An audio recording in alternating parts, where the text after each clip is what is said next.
Olá, gente! A videoaula de hoje é sobre a cultura do cancelamento.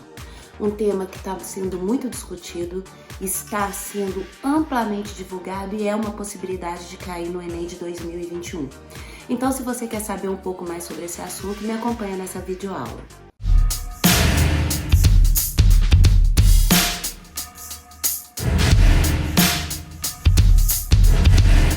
Vamos começar com o repertório sociocultural. Eu vou apresentar para vocês 4 repertórios e vocês vão escolher aquele que melhor se encaixa dentro da sua redação. Eu vou começar com o primeiro, que é Foucault, que escreveu uma obra Punir e Vigiar, que foi publicada em 1975. Em Punir e Vigiar, nós vamos ter a questão do Estado. E esse Estado, ele vai fiscalizar a população, de modo que essa população tenha uma conduta em conformidade com os ideais desse governo, no caso. Então, você pode usar para esse tema Foucault em Punir e Vigiar. O segundo repertório sociocultural são os julgamentos medievais, em que as pessoas elas eram acusadas, elas eram condenadas à fogueira com base em avaliações morais, e isso tinha um aval da justiça da época.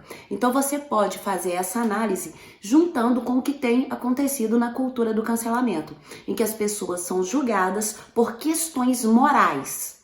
Então esse é o segundo tópico que nós podemos colocar como repertório sociocultural.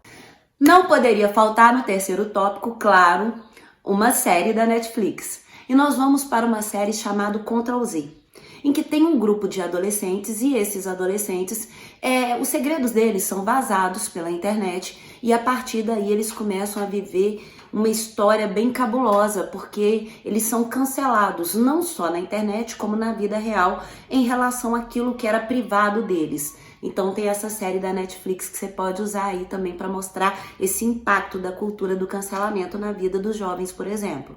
E vamos para o quarto tópico, que é o efeito manada, que aliás é um dos que eu gosto bastante porque ele atende uma gama de propostas de redação, que é um efeito psicológico que consiste nas pessoas repetirem a ação de outra pessoa.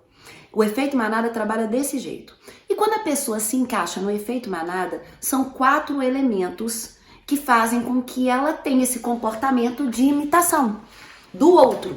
Então, o primeiro elemento é o comportamento do grupo. A pessoa quer se encaixar no grupo, então ela vai e comporta como aquele grupo quer que ela comporta ou como aquele grupo comporta. Esse é um deles. O segundo é a falsa sensação de ser deixado para trás. Então a questão de não pertencer àquele grupo, de ficar para trás, de ser isolado, faz com que a pessoa se comporte de acordo com o efeito manada. A outra questão é a falsa segurança. Quando a pessoa ela pensa como um grupo, ela tem uma falsa sensação de que ela está segura e que aqueles vão protegê-la. Então isso ocorre muito no efeito manada. E o quarto motivo é o seguinte: se as pessoas estão agindo como estão agindo, algum motivo deve ter. Quer dizer, a pessoa nem pensa se aquilo procede ou não procede. Ela só pensa o seguinte: tá todo mundo agindo assim, eu vou agir do mesmo jeito. Isso já foi comprovado em vários experimentos científicos. Inclusive tem uma série na Netflix que mostra esse comportamento manada das pessoas. Delas não saberem o que está acontecendo, combinam com a pessoa, com as outras pessoas de fazer uma determinada coisa e essas pessoas, elas imitam. Porque elas pensam, se eles estão fazendo assim, algum motivo tem. Então temos aí 4 repertórios sobre a cultura do cancelamento. Lembre-se sempre, use e escolha conforme o seu padrão argumentativo. Ele tem que estar linkado àquilo que você vai argumentar. Agora nós vamos para o desenvolvimento. Atualmente, alguns comportamentos que no passado eles eram executados, exercidos e ignorados, eles passam a não ser mais tolerados. Como é o caso, por exemplo, do racismo, da homofobia, no caso do machismo, por exemplo. Tudo isso antes era até cultural. Hoje já esse comportamento não é mais tolerado. Como ele não é mais tolerado, nós temos hoje a internet. E a internet é um meio propício para divulgar essas ideias que vão atingir o coletivo, modificar a ideia do coletivo. Ou seja, deixar claro que não é legal ser machista, deixar claro que não é legal ser homofóbico, e é um espaço que vai fomentar vários e diversos tipos de ideias, critérios, argumentos, e isso é uma coisa muito legal, muito bacana.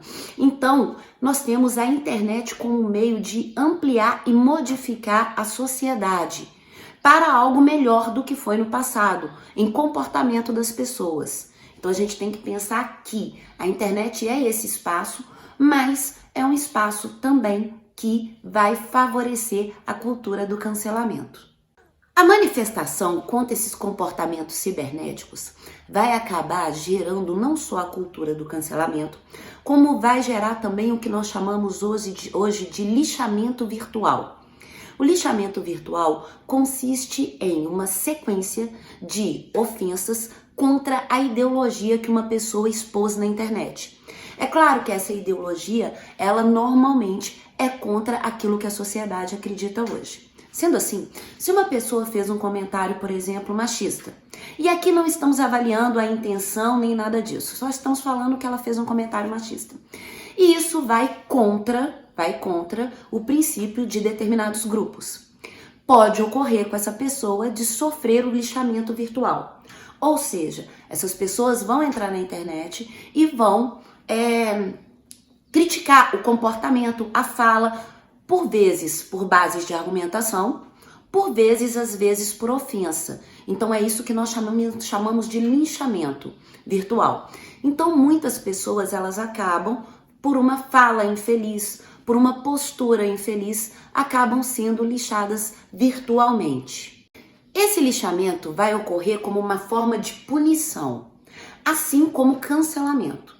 Ou seja, um determinado grupo determina que aquela pessoa, ela não teve um comportamento adequado, então ela merece uma punição.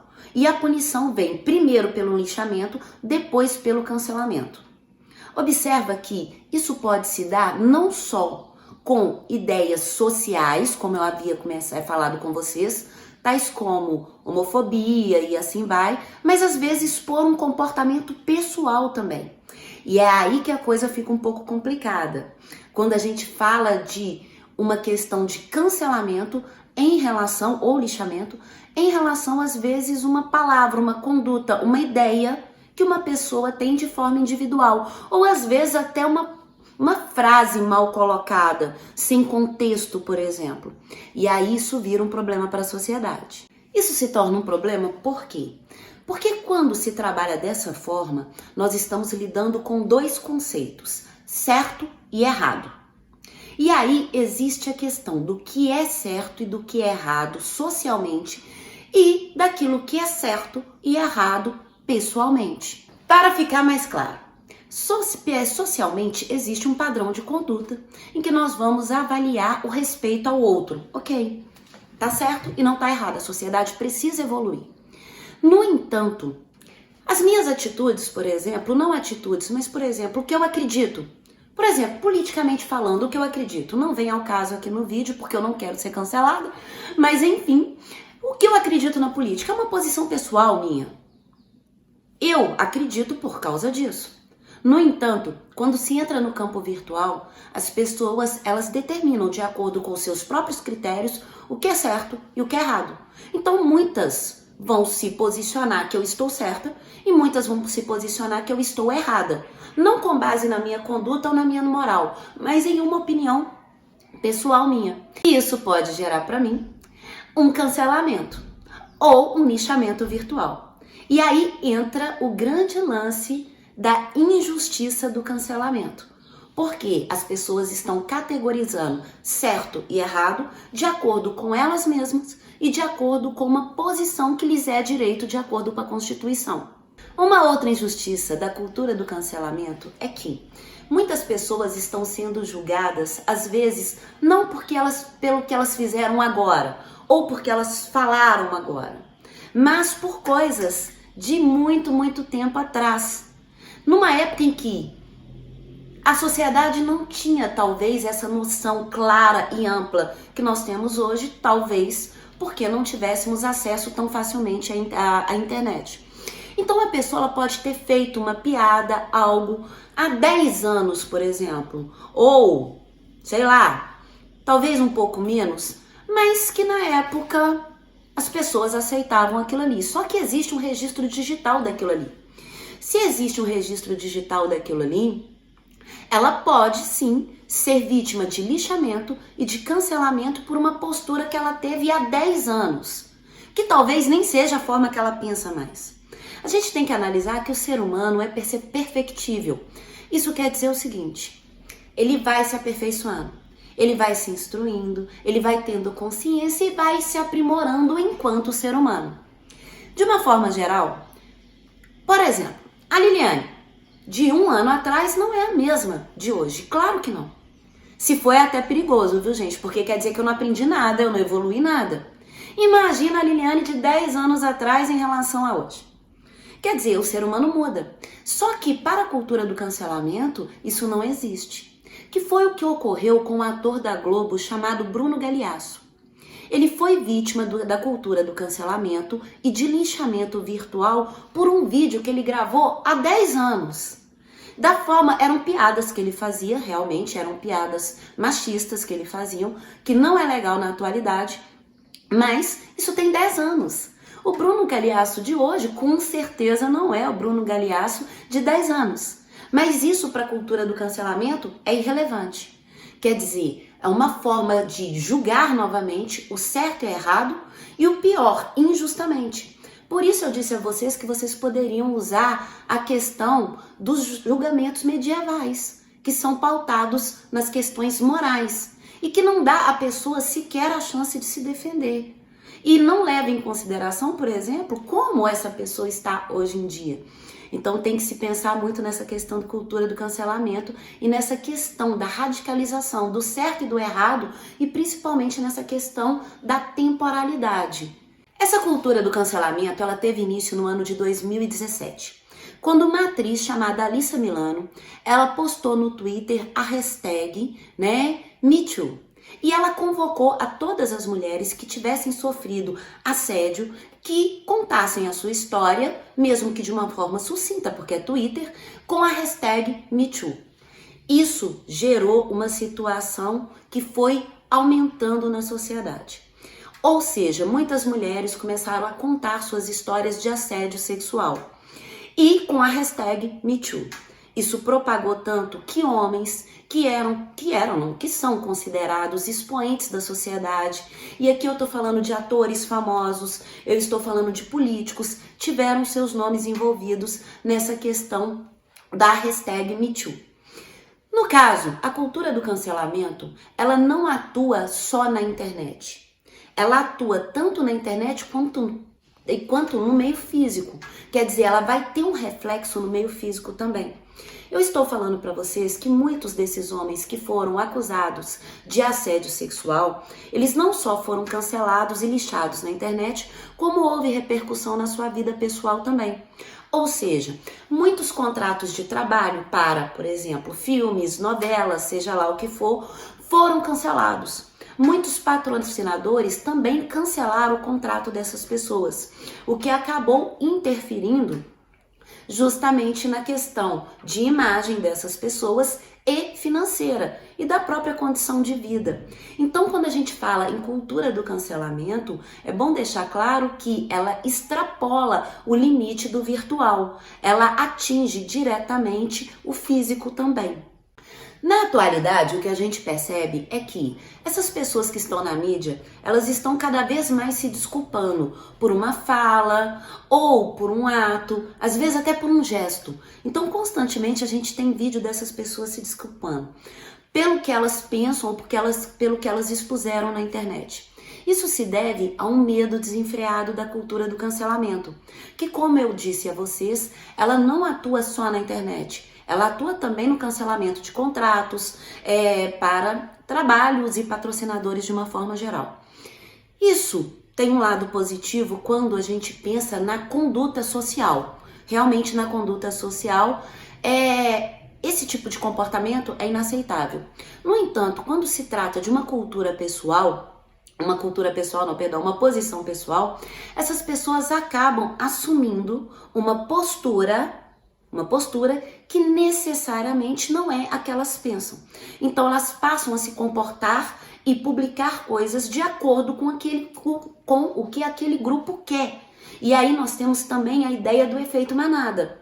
Elas não são sinceras, elas não colocam seu ponto de vista, que poderia às vezes até gerar um debate em que seria beneficiado quando se contrastado com outro ponto de vista, mas elas atendem aquele grupo justamente para evitar esse confronto, não só na internet, como na vida pessoal dessas pessoas. Quando a gente cancela uma pessoa simplesmente por cancelar, ou seja, porque ela pensa de uma forma diferente da gente, na verdade nós estamos fazendo uma violência contra essa pessoa. Isso pode criar nessa pessoa problemas psicológicos profundos. Danos que por vezes vão levar anos para serem revertidos, se conseguirem reverter. E simplesmente porque essa pessoa pensa de uma forma diferente. Às vezes a pessoa ela não feriu nenhuma conduta moral, ela não foi preconceituosa, nem nada disso, ela simplesmente pensou diferente. E aí começam os ataques. É claro que essa pessoa vai passar por problemas de isolamento, muitas vezes ela vai passar por depressão. Algumas não suportam a pressão e acabam até cometendo suicídio, justamente porque foram canceladas simplesmente pelo ato de cancelar e tiveram isso influenciando direto na sua vida da internet, como também na sua vida pessoal. Então isso pode gerar problemas muito sérios. No entanto, quando a gente tem a cultura do cancelamento em termos comportamentais, em que vão fazer com que a sociedade melhore, se torne mais humana e que vão fazer com que as pessoas se tornem mais tolerantes, menos preconceituosas, é claro que essa conduta é muito positiva para a sociedade. E é claro que é isso que vai fazer com que a sociedade e as pessoas evoluam, porque elas passam a ter um debate aberto, consequentemente se tornam cidadãos críticos e vão pensar antes de entrar naquela posição do efeito manada, ou seja, eu vou seguir o grupo por seguir o grupo. Não, elas vão pensar e elas vão chegar às suas conclusões e vão entender que o outro tem direito a uma posição diferente à dela, e nem por isso o outro se torna melhor, superior ou inferior a ela. Bom, se você gostou dessa videoaula, gente, por favor, compartilhe. Ou se inscreva no canal, venha morar nessa casa. Uma vez por semana nós temos vídeos sobre temas de redação que ainda não caíram no Enem e que podem vir a ser tema de redação do Enem. No mais, gente, um grande beijo para vocês. Até a próxima videoaula. Fiquem com Deus. Tchau!